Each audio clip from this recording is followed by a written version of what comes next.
this is Paul from Journey, and today I am in the amazing Marrakesh, and I'm looking to experience the sights and sounds that the city has to offer, and of course find out what real, authentic Moroccan cuisine is all about.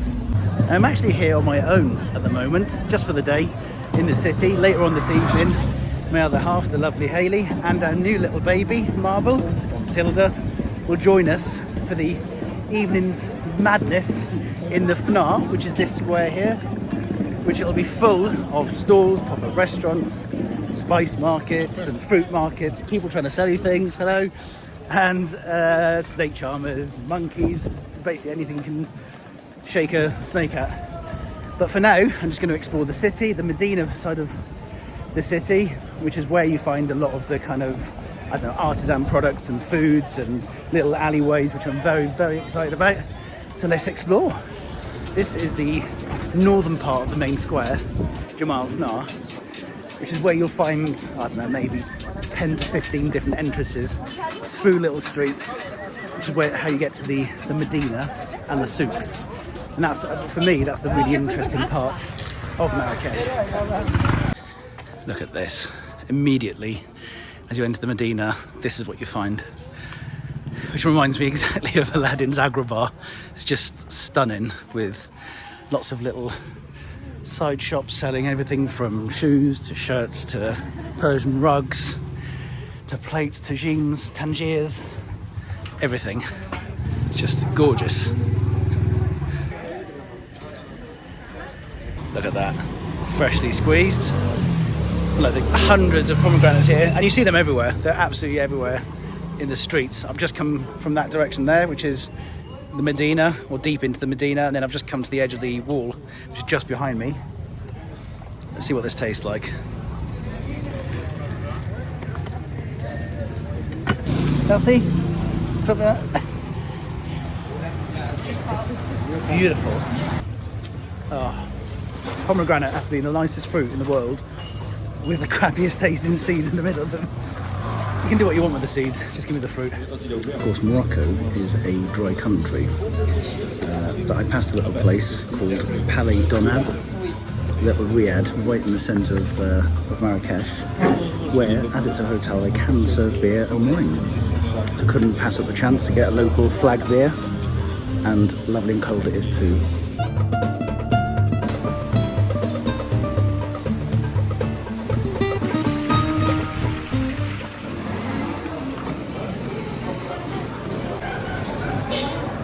One thing I love to do when I get to a city is get out of the touristy area and find the real local areas where you've got local people buying local things like fruit, and they're getting their bikes fixed, and belt shops and shoe shops, and people queuing up like this to get their afternoon snack or dinner.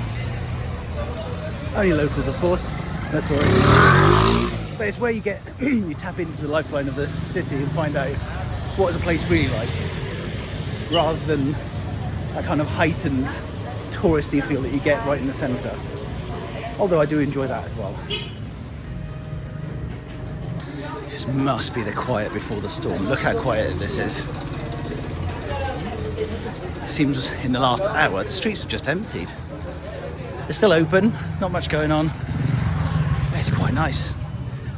But then, yeah, I know what's going to happen later on when we get to the Fnaa, and how busy that'll get. But I should get myself into a little pickle there, being in the suburbs.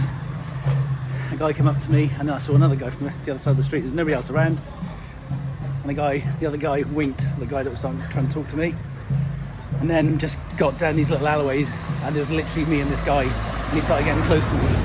I had to just walk away as quick as I could.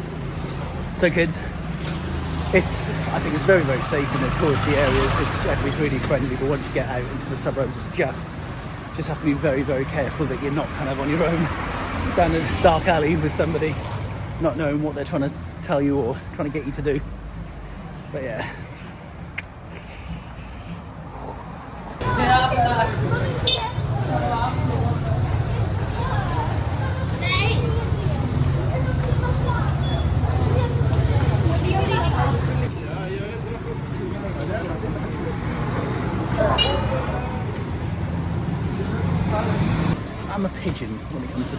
but I have not a clue where I am.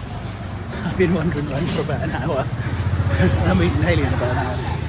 So better find my feet soon and find out where the hell I am. But this is great. I've seen everybody do their own thing. A lot of people come up and talk to you. A lot of people wondering why I'm holding the camera, talking to myself.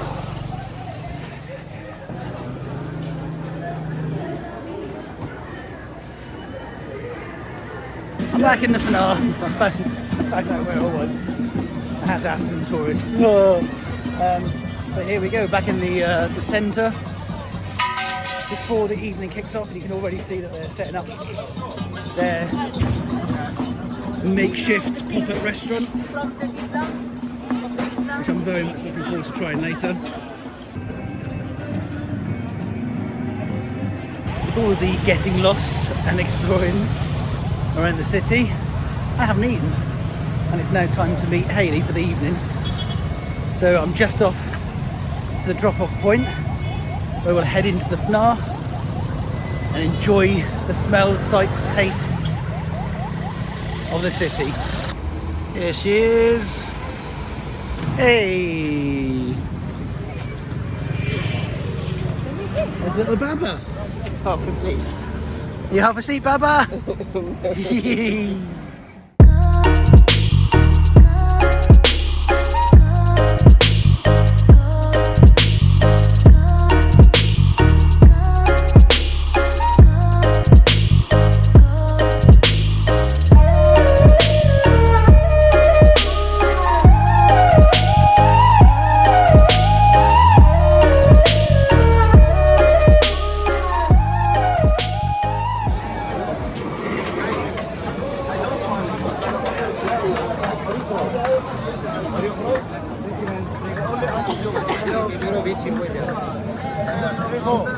C'est déjà parlé hier soir, le numéro 29.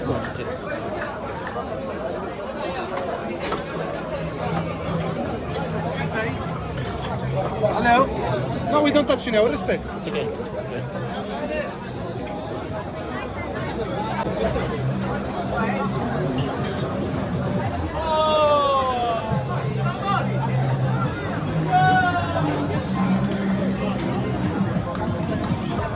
And here it is, the Fnaa in the evening, and it is very exciting. It's an assault on the senses, of course, is what you'd expect. But you know, everybody's trying to get you to eat at their pop-up restaurant. And up above here, you can see the number. I remember you. Yes. Really? How are you? Number this 55. Is picture. No, it's okay. Number 55.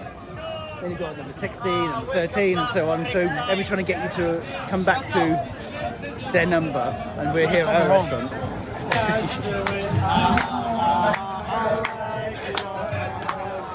This is the Tangier here. So usually it's the difference between a Tangier and a tagine is that they put a little bit more liquid in the Tangier, and as you can see, it's one of these pots here. And then over the, oh, there we go, look, check that out. And it's usually oven cooked, whereas over there, that's the tagine. The difference is the vegan. This one vegan with meat. Nice. This one only meat without vegan. With Nice. spices. Okay. Moroccan Jemaa El Fnaa. And it, so generally, oven cooked for the Tangier, and the tagine is usually cooked from below with hot coals. That's the difference. I'm sure when we taste the Tangier and the tagine separately, we'll get to kind of taste the differences and the little subtle changes to the ingredients.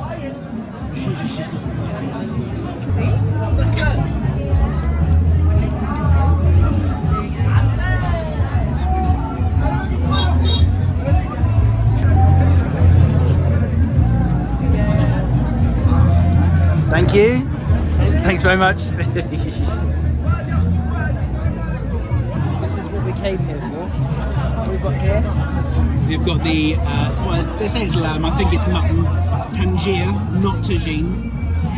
Then you've got some Cous Cous, and as usual, comes with certain variety of vegetables. You've got carrot here, and what does that look like? Courgette? Probably courgette. You get your harissa, grilled vegetables, and of course olives. We've already had our olives today, and I'm not really going to eat those, but I can already see in the back there that marbles fussed over. This is what it's like anyway. So here we go.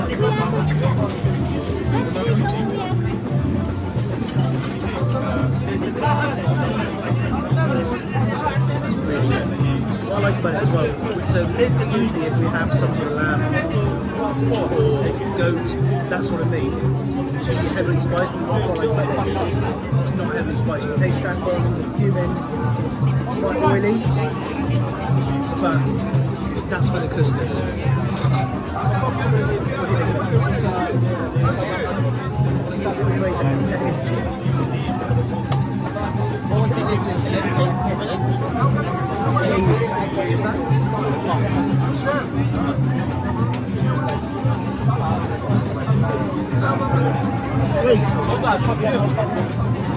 Pastry.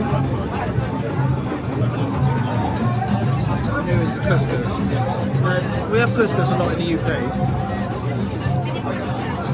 but I don't think it's slightly exactly the same as what you have here.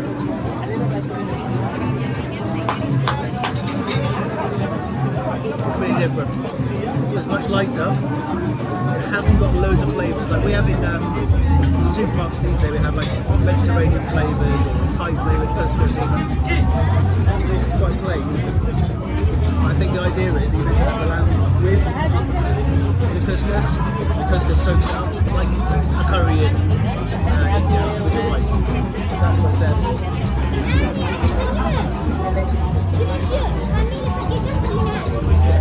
So good.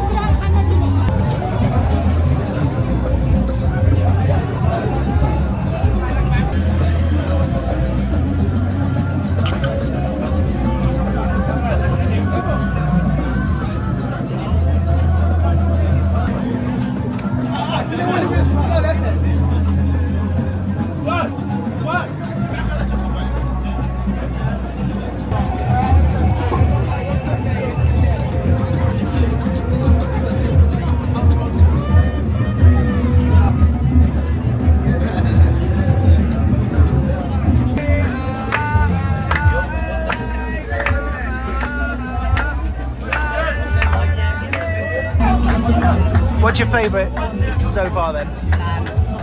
Yeah, it's about as good as it gets, that. Amazing.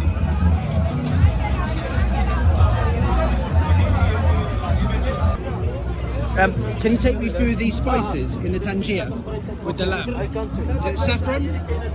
Reserved lemon, Lemon? reserved butter, Butter? Yeah. oil of olives, Yeah. cumin, Cumin, okay. garlic. And garlic. No turmeric? Any turmeric? No turmeric. Okay, interesting.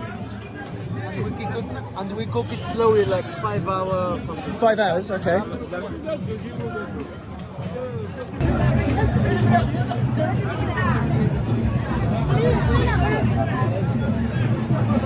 That was one of the nicest bits of lamb and mutton I've ever had.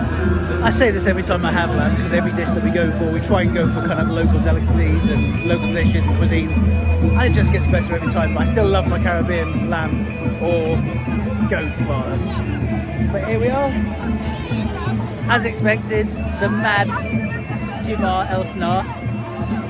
So we're going to just make our way back home soon, or back to the hotel. But just have a look at what's going on here, see what we can see. Time to head back, I think.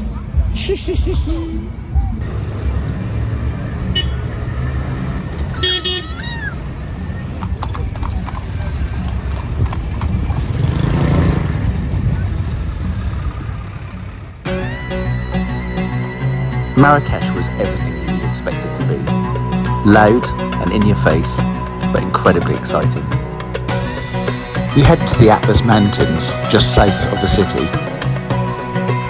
We were recommended to head to the Orica Valley, which was an oasis within the mountains, and a short walk from the main road was a beautiful waterfall.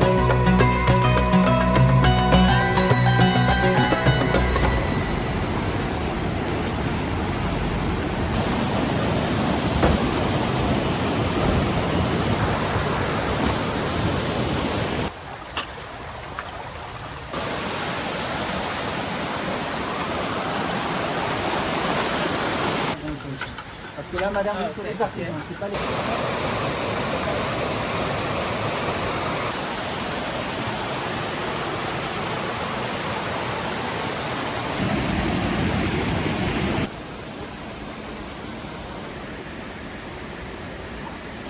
I'll be honest, I wasn't expecting this when we asked somebody to take us to the Atlas Mountains, but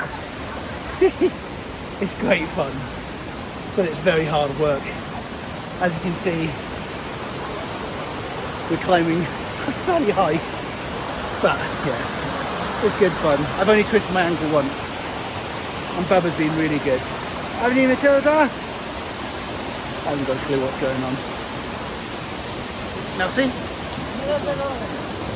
Voilà. Merci.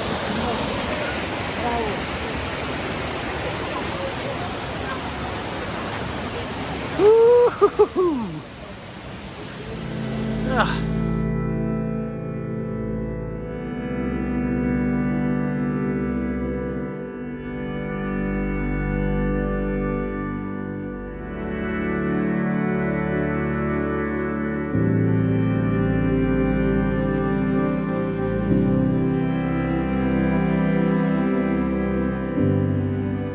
Can we get some of these?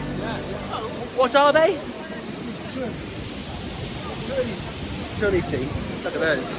Okay. So I don't know what these are, but they look quite interesting, so we're going to try a few. Funny little morsels. I'll just find a place to sit and try them. Put it in.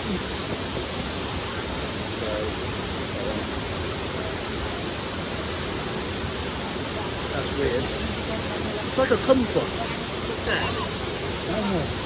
Not kumquat. Little. Physalis. It's saying only have a little. Oh. It said only have a little. Why? Oh, wait. Try one. Yeah, so Physalis. Interesting. I only had one. You said don't have any more because it'll upset your stomach. The last thing I want is to have a shit on a mountain. Nobody wants to see that.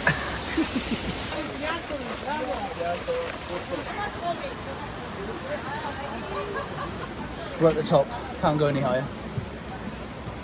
There we go. This is the view we came for, and a well-deserved drink because that was a hike and a half.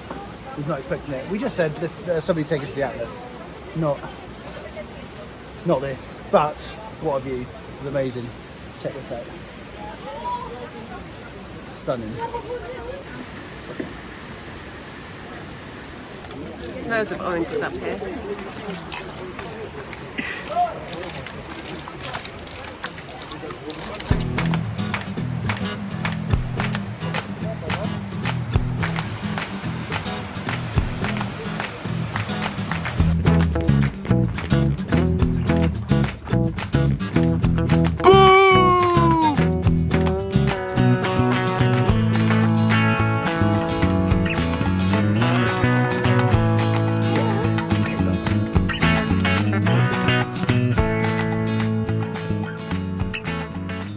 Load was just telling us that that's his village down there, which is where we started off from, and that's where we're making our way down the mountain. And Bubba's been very good. We're starting to run. Oh, Bubba, are you okay?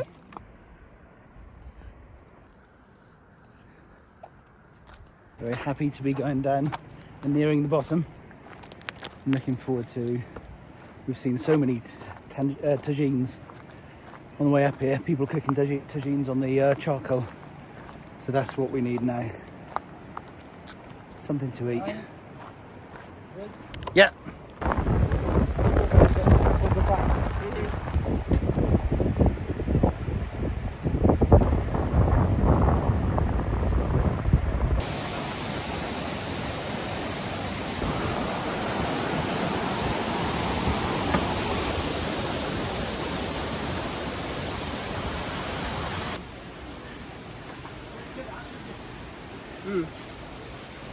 Yummy. Hello, buddy. Hey.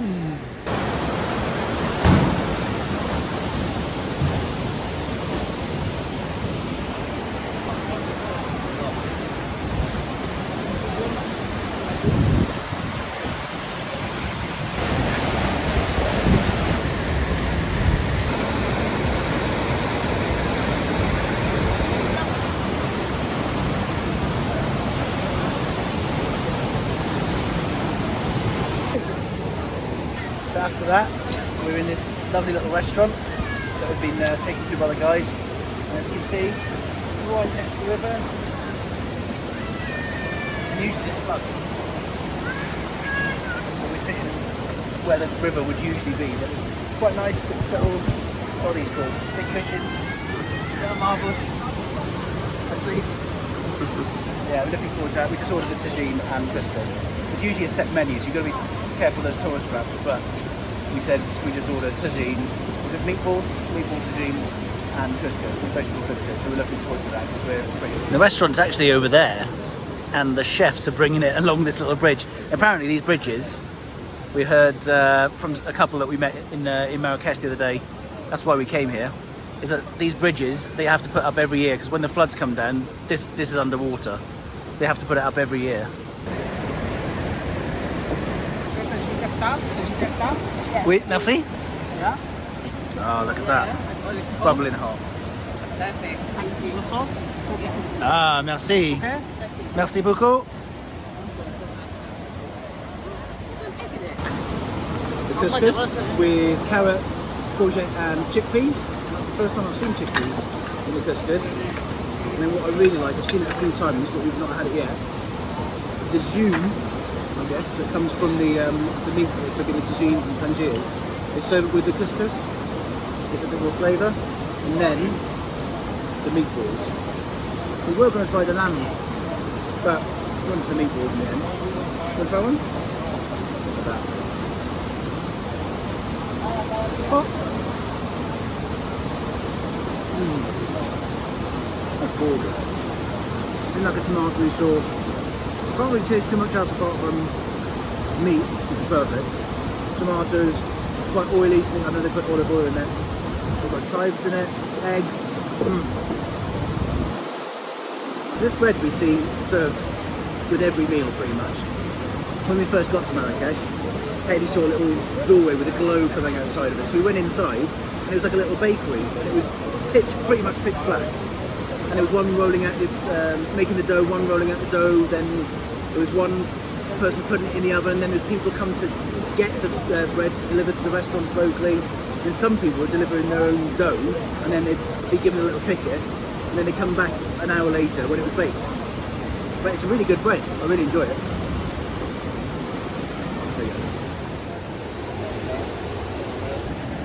Let's try this Cous Cous.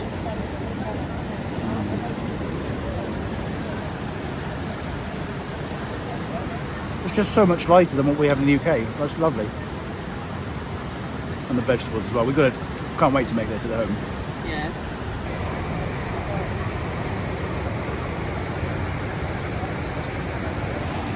Just found some chicken in here. So I think that colour comes from, I think it's turmeric, isn't it? Or saffron. Nice.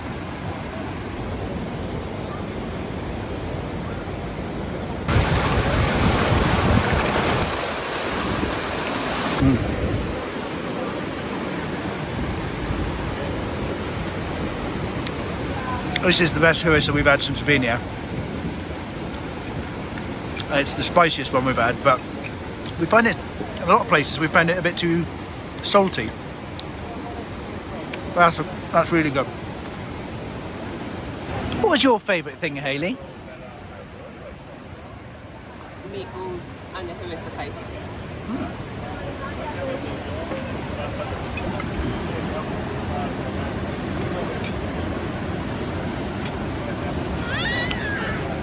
Mighty fine. One more thing I didn't mention earlier on. Cabbage. And we've had a lot of cabbage since being out here. And it always goes so well with the Moroccan food.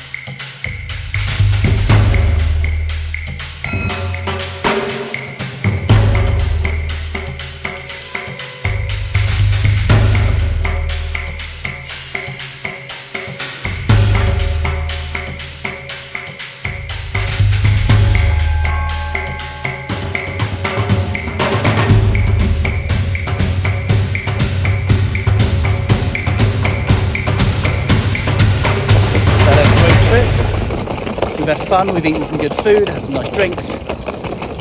Time to go home and plan our next trip away.